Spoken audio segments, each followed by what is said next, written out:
चलिए, तो अब हम लोग जो है स्क्वायर और स्क्वायर रूट के कंसेप्ट को समझते हैं। तो स्क्वायर एंड स्क्वायर रूट की बात करते हैं, दोनों के कंसेप्ट को समझें। तो जब भी हम किसी नंबर का स्क्वायर करते हैं, जैसे कहें कि 2 का स्क्वायर किए, इसका मतलब है कि 2 बार मल्टीप्लाई होगा 2 इंटू 2 और किसके इक्वल हो गया, 4 के इक्वल है। तो जाहिर सी बात है कि यदि 2 से इस वैल्यू स्क्वायर की बात कर रहे हैं तो 4 मिल रहा है। 2 का स्क्वायर किए तो कितना मिला, 4 मिला। 4 2 से ग्रेटर है, 4 इज ग्रेटर देन 2। सिमिलरली यदि 3 का स्क्वायर करते हैं तो 3 into 3 that is equal to 9, यानी 9 इज ग्रेटर देन 3। लेकिन यदि हम बात करते हैं कि 0.1 का स्क्वायर करें, इसका मतलब है कि 0.1 into 0.1 this is equal to 0.01। अब देखिए 0.01 इज लेस देन 0.1, यानी छोटे डिजिट को हम कहें कि यदि 0, अब सिमिलरली यदि हम निकालते हैं और छोटा डिजिट ले लेते हैं 0.001 तो और ज़्यादा छोटा हो जाएगा। यानी बड़े नंबर का स्क्वायर करेंगे तो वैल्यूज जो है बड़ा मिलता चला जाएगा, बहुत बड़ा हो जाएगा। और छोटे नंबर को यदि हम स्क्वायर करते हैं तो वैल्यूज जो है देख रहे हैं कि छोटा हो जा रहा है। ऐसा क्यों हो रहा है, इसके कारण को भी समझेंगे। यदि हम कहते हैं कि 0 और 1 के बीच के जो भी नंबर हैं, इस नंबर के यदि हम कोई भी डिजिट इसमें चूज कर लेते हैं, या हम इसके बीच में कहते हैं कि 0.5 है, तो जब 0.5 का स्क्वायर निकालेंगे तो उसका मान 0.5 से क्या होगा, छोटा होगा। ऐसा क्यों हो पा रहा है? तो देखिए, किसी भी नंबर को यदि हम कहें, कोई भी वो नंबर हो, 1 ले, 2 ले, 3 ले, 4 ले, कोई भी वो नंबर हो, यदि मल्टीप्लाई करते हैं 0 और 1 के बीच के नंबर से, कोई किसी नंबर से मल्टीप्लाई करें, चलिए हमने कंसीडर किया 0.5, तो जब भी मल्टीप्लायर होगा, यदि 2 इंटू 3 को मल्टीप्लाई करें तो कितना मिल रहा है, 6 मिल रहा है। तो 6 हमेशा 2 से बड़ा होगा। लेकिन 0 और 1 के बीच के नंबर से यदि हम मल्टीप्लाई करते हैं किसी भी नंबर को, तो उस नंबर से जो है जो हमारा प्रोडक्ट मिलेगा वह छोटा होगा। देखिए, इससे मल्टीप्लाई करने पे प्रोडक्ट मिला 0.5, यानी 0.5 जो है इस नंबर से क्या है, छोटा है। सिमिलरली यदि बात करें 2 को 0.5 से मल्टीप्लाई करते हैं तो रिजल्ट हमें क्या मिलेगा, 1 के इक्वल मिल रहा है, यानी 1 जो है क्या है, 2 से छोटा है। इसी प्रकार से हम किसी भी नंबर को मल्टीप्लाई करते हैं, मान लेते हैं कि 0.3 से मल्टीप्लाई करते हैं तो एक किसके इक्वल मिलेगा, 0.9 के इक्वल मिलेगा। और देखिए 0.9 क्या है, 3 से छोटा है। सिमिलरली यदि हम कहते हैं कि 4 को जो है 0.5 से मल्टीप्लाई करते हैं तो मिला जो है 2 के इक्वल होगा। देखिए 2 क्या है, 4 से छोटा है। तो किसी भी नंबर को जो अगर हम नेचुरल नंबर की बात कर रहे हैं, तो किसी भी नेचुरल नंबर को जो अगर हम जो है 0 और 1 के बीच के नंबर से किसी भी 0 और 1 के बीच के नंबर से मल्टीप्लाई करते हैं तो हमेशा जो है मल्टीप्लायर क्या होगा, उससे छोटा होता है। यही वो कंसेप्ट है जिसके कारण जो है जब हम स्क्वायर लेते हैं, यानी स्क्वायर के केस में क्या करते हैं, मल्टीप्लाई करते हैं। तो अगर देखिए स्क्वायर और स्क्वायर रूट के बीच में यदि संबंध देखा जाए तो स्क्वायर रूट निकालते हैं हम लोग जो है, अगर कहें कि 4 का स्क्वायर रूट कितना होगा, यानी 4 को हम लोग लिख सकते हैं 2 इंटू 2 और 2 के लिए एक बाहर निकाल देंगे, 4 का स्क्वायर रूट कितना हो गया, 2 के इक्वल है। सिमिलरली यदि कहते हैं 16 का स्क्वायर रूट कितना होगा, तो इसको लिख सकते हैं 4 × 4, यानी इसका स्क्वायर रूट कितना हो गया 4। तो हमेशा जो देखिए स्क्वायर रूट का मान जो है, देखिए 16 से 4 छोटा है, 4 से 2 छोटा है, स्क्वायर रूट स्क्वायर के रिवर्स होता है। तो यहाँ पे इस केस में यदि हम कह रहे हैं कि 0 और 1 के बीच जो भी नंबर है, अगर उस नंबर से हम किसी नेचुरल नंबर को मल्टीप्लाई कर रहे हैं तो हमें क्या दे रहा है, छोटा वैल्यू दे रहा है। और स्क्वायर का कंसेप्ट कहता है कि स्क्वायर करने से वैल्यूज क्या हो जाता है, इंक्रीज हो जाता है। 2 बार मल्टीप्लाई हो रहा है उसी का, तो वैल्यूज बढ़ जाएगा।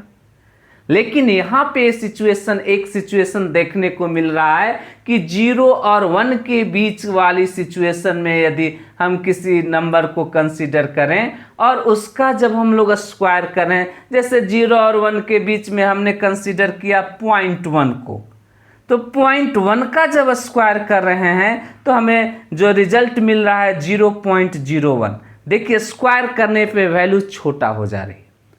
और छोटा क्यों हो पा रहा है, इसका कारण यदि हम ढूंढने की प्रयास कर रहे हैं तो देख रहे हैं कि किसी भी नेचुरल नंबर को जब हम मल्टीप्लाई कर रहे हैं 0 और 1 के बीच के नंबर से, तो हमेशा जो है वो प्रोडक्ट जो मिल रहा है वो छोटा मिल रहा है। इसलिए स्क्वायर के केस में भी हमें रिजल्ट क्या मिलेगा, छोटा मिलेगा। लेकिन यदि स्क्वायर और स्क्वायर रूट के बीच संबंध देखा जाए तो स्क्वायर जो है इंक्रीज करने का प्रोसेस है और जो स्क्वायर रूट है डिक्रीज करने का प्रोसेस है। यदि इस केस को छोड़ दें तो 0 से 1 के बीच वाले केस में स्क्वायर जो है डिक्रीज कर रहा है। तो स्क्वायर रूट स्क्वायर के रिवर्स काम करता है, यानी 16 को 4 देगा वैल्यूज, स्क्वायर रूट 4 का जो है 2 वैल्यूज देगा, यानी डिक्रीज कर रहा है। तो जहां पे हमारा स्क्वायर का मान इंक्रीज करेगा वहीं पे स्क्वायर रूट हमें क्या करेगा, डिक्रीज कर वैल्यू देगा, कम कर वैल्यू देगा। और जहां पे स्क्वायर का मान डिक्रीज होगा वहां पे स्क्वायर रूट का मान जो होगा इंक्रीज करेगा। तो इस केस में 0 और 1 के बीच में कोई भी डिजिट, कोई भी अंक हो, 0.1 हो, 0.2 हो, 0.3 हो, 0.225 हो, कुछ भी नंबर अगर इसके बीच में हम लेते हैं तो उन सब नंबर का जो स्क्वायर होगा वह उस नंबर से छोटा होगा। और जब स्क्वायर रूट की बात करेंगे तो उस नंबर से क्या होगा, बड़ा होगा। तो चलिए हम लोग इसको भी देख लेते हैं कि स्क्वायर रूट कैसे बड़ा हो पा रहा है। तो कंसेप्ट तो यही है, लेकिन निकाल कर देखते हैं। मान लेते हैं, चलिए हम कहते हैं 0.1 है। 0.1 का स्क्वायर रूट किसके इक्वल होगा, तो निश्चित रूप से कंसेप्ट के आधार पे कहें तो यह 0.1 जो है 0 और 1 के बीच के नंबर है, 0 और 1 के बीच का नंबर है। तो इसका मतलब ये हुआ कि इसका स्क्वायर रूट जो भी निकल कर आएगा तो 0.1 से बड़ा होना चाहिए। अगर छोटा लिखते हैं तो इसका मतलब गलत होगा आंसर। यदि 0.1 का स्क्वायर कहते तब हम लोग छोटा लिखते हैं। तो कैसे निकालेंगे 0.1 का स्क्वायर रूट, देखिए तो हम लोग जो है 0.1 पॉइंट के बाद डिजिट को हम लोग 0 को बढ़ा सकते हैं, कोई इफेक्ट नहीं पड़ेगा। चलिए हमने 0 इंक्रीज किया और इस प्रकार से हम लोग पेयर बनाते हैं, 2-2 का जोड़ा बनाते हैं। चलिए एक और 0 यहाँ पे कंसीडर कर लेते हैं, और भी हम लोग चाहें तो 0 बढ़ाकर पेयर बना सकते हैं। अब पॉइंट को यहाँ पे ला देते हैं, पॉइंट को यहाँ से हटाए और यहाँ पे ला दिए। अब 10 हो चुका है तो रूल कहता है कि कितने बार 3 × 3 जो भी प्रोडक्ट करेंगे दोनों को मल्टीप्लाई करेंगे और यहाँ लिखेंगे। ध्यान रहे कि 10 से बड़ा नहीं होना चाहिए, 10 के इक्वल रहे या छोटा हो जाए। इस नंबर के इक्वल यहाँ पे हमें प्रोडक्ट करने पे मिलना चाहिए या उससे छोटा वैल्यूज मिलना चाहिए। तो 3 × 3 कहते हैं तो हमें मिलता है 9। तो इसलिए हम लोग यहाँ पे 0.9 लिख सकते हैं या 9 लिख सकते हैं। यदि 4 इंटू 4 करते तो 12 हो जाता, जो कि 10 से बड़ा हो जाएगा, इसलिए हम 4 नहीं कंसीडर करेंगे। कितना कंसीडर करेंगे? 3। तो पॉइंट जो है यहाँ से यहाँ आया, इसके बाद अगला डिजिट जो है हमें क्या मिला? यहाँ पे 3 मिला। और फिर इन दोनों नंबर को जोड़ देते हैं, यानी 3 + 3 किसके इक्वल हो जाएगा? 6 के इक्वल हो जाएगा। अब देखिए इस 10 में से हमने 9 को माइनस किया तो कितना मिला? 1। अब ऊपर से जो है पेयर बनाए हैं, तो जो नंबर आएगा पेयर के रूप में आएगा नीचे, वो किसके इक्वल हो गया? अब ये 100 के इक्वल हो गया। अब देखेंगे कितने टाइम्स जाएगा, तो हमेशा देखते हैं कि अब छोटा ही रहना चाहिए इससे, तो कितने बार जाएगा? 1 बार जाएगा, क्योंकि 2 बार लेंगे तो ये 126 100 से ग्रेटर वैल्यूज आ जाएगा, इसलिए हम कितने बार लेंगे? 1 बार इसको चूज करते हैं। देखिए अब इसको मल्टीप्लाई कर यहाँ पे लिखेंगे, कितने बार ले गए? 1 बार। मल्टीप्लाई किए तो 1 × 1 6 × 1 किसके इक्वल हो गया? 61 के इक्वल हो जाएगा। फिर इसको हम लोग क्या करते हैं? ऐड करते हैं, तो 1 + 1 = 2 और 6। हमेशा देखिएगा कि इसका जस्ट डबल वैल्यूज यहाँ पे होनी चाहिए। इस केस में 3 यहाँ पे था तो देखिए 6 है, यहाँ पे अब 62 हो गया, तो इसके डबल 31 का डबल क्या हो जाएगा? 62। अब इसमें से हम लोग माइनस कर लेते हैं, 100 में से 1 माइनस हो गया, किसके इक्वल हो गया? 9 के इक्वल हो गया। और यहाँ पे 9 में से 6 माइनस हुआ, कितने के इक्वल हो गया? 3 के इक्वल हो गया। अब देखिए 39 62 से छोटा है।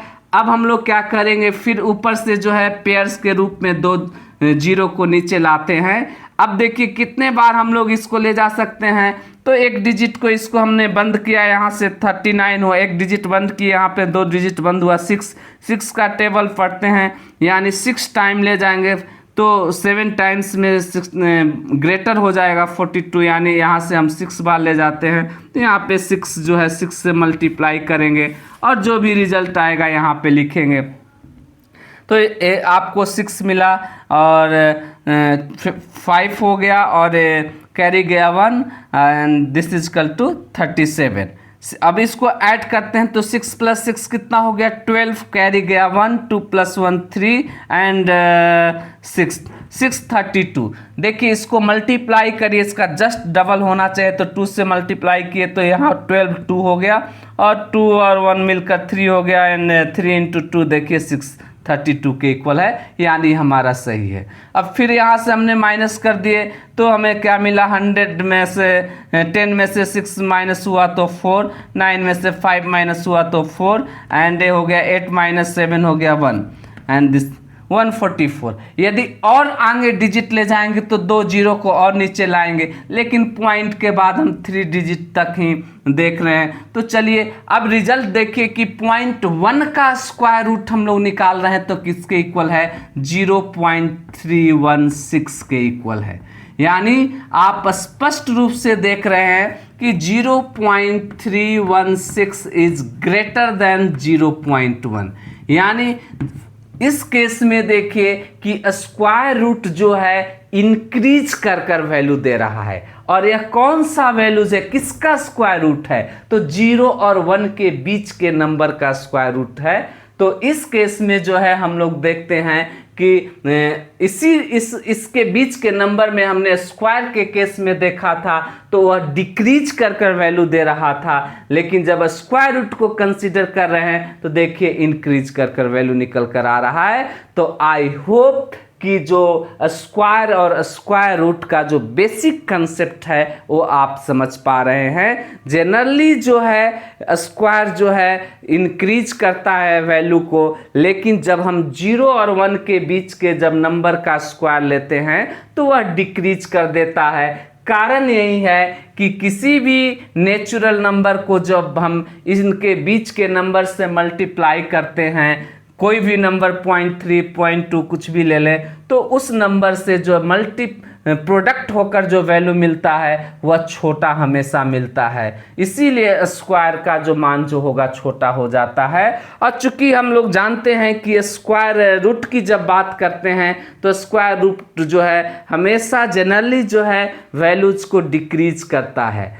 तो लेकिन इस केस में स्क्वायर रूट जो है वैल्यूज को इंक्रीज करेगा, यानी स्क्वायर के अपोजिट रेसिप्रोकल जो है स्क्वायर रूट को हम लोग देखते हैं। स्क्वायर यदि इंक्रीज कर रहा है तो डिक्रीज करेगा, जहाँ डिक्रीज किया स्क्वायर डिक्रीज हो रहा है तो स्क्वायर रूट की वैल्यू जो है देखिए इंक्रीज हो रहा है। 0.1 का स्क्वायर रूट हमें देखने को मिल रहा है, किसके इक्वल है? 0.316 के इक्वल है। सिमिलरली यदि हम कहें 0.2 0.3 तो हम लोग इसी मेथड से जो है कैलकुलेट कर सकते हैं। तो आई होप कि आप इसको जो है समझ पाए हों। Thank you.